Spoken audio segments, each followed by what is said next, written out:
మనందరికీ తెలిసిన సామెతే, శత్రువు ఎక్కడో ఉండడు, మన పక్కనే ఉంటాడు.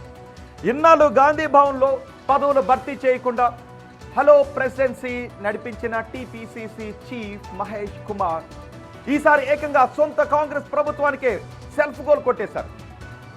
ఫిబ్రవరి 2026 మీడియా ఇంటర్వ్యూల్లో కెమెరాల ముందే ఆయన పేల్చిన బాంబ్ అప్పుడే కాదు, ఇప్పటికీ రాజకీయాన్ని ఆ అంశం షేక్ చేస్తూనే ఉంది.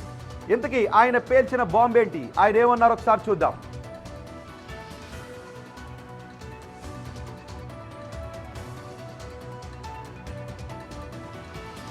అదేంటో నేను చెప్తాను. కాంగ్రెస్ ప్రభుత్వం ఏడాదిలో 2 లక్షల ఉద్యోగాలు ఇస్తామని అసలు ఎప్పుడూ చెప్పలేదంట. కాంగ్రెస్ 2 లక్షల ఉద్యోగాలు ఇస్తామని ఎప్పుడూ చెప్పనే లేదట. ఆ టైం లైన్ 5 ఏళ్లట. ఈ మాట అన్నది రాష్ట్ర అధికార పార్టీ సారథి మహేష్ కుమార్ గౌడ్. కానీ వాస్తవం ఏంటి అంటే, కాంగ్రెస్ పార్టీ తన మేనిఫెస్టోలో తొలి ఏడాదిలోనే 2 లక్షల ఉద్యోగాల అంశాన్ని చాలా క్లియర్గా మేనిఫెస్టోలో ప్రస్తావించింది. ఇవన్నీ మర్చిపోయినట్లుగా మహేష్ కుమార్ ఉండటం ఏంటి, ఇవన్నీ తెలియనట్టుగా మహేష్ కుమార్ మాట్లాడటం ఏంటి అనేది ఇప్పుడు విచిత్రం.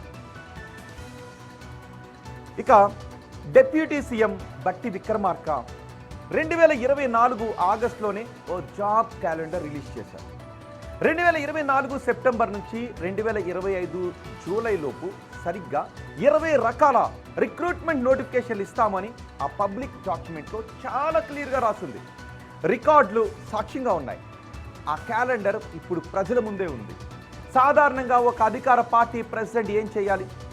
ప్రభుత్వం వైపు నుంచి డిఫెండ్ చేయాలి, హామీలు నెరవేరుస్తున్నాము అని బల్ల గుద్ది మరీ చెప్పాలి.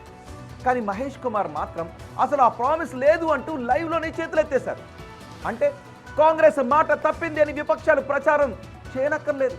పిసిసి చీఫే స్వయంగా అవును మేము మాట తప్పాం, ఆ ప్రామిస్ 5 ఏళ్లది అంటూ కన్ఫర్మేషన్ సర్టిఫికెట్ ఇచ్చేసినట్టుగా ఉంది. రాష్ట్ర స్థాయిలో కాంగ్రెస్ ఈ ఒక్క మాటతో పరువు పోయింది అనే మాటలు వినిపిస్తూ ఉన్నాయి. ఈ దెబ్బతో ప్రత్యర్థి పార్టీలు ఓ ఆట ఆడేసుకున్నాయి. గంటల వ్యవధిలోనే ఆ వీడియో క్లిప్ను పట్టుకుని సోషల్ మీడియాను ఊపేశాయి. విపక్షాల ప్రచారాన్ని అయినా అబద్ధం అని కొట్టేయచ్చు, కానీ సొంత పార్టీ ప్రెసిడెంటే సెల్ఫ్ బాంబ్ వేసుకుంటే ఎలా డిఫెండ్ చేసుకుంటారు అని పార్టీ కేడర్ కూడా డైలమాలో పడిపోయింది. ఇలా సొంతంగా చేసుకునే గాయాలను ఎలా నయం చేస్తారు? ఈ సెల్ఫ్ గోల్ దెబ్బకు గాంధీ భవన్ నేతలు తలలు ఎక్కడ పెట్టుకోవాలో తెలియక లబోదిబోమన్నారంట.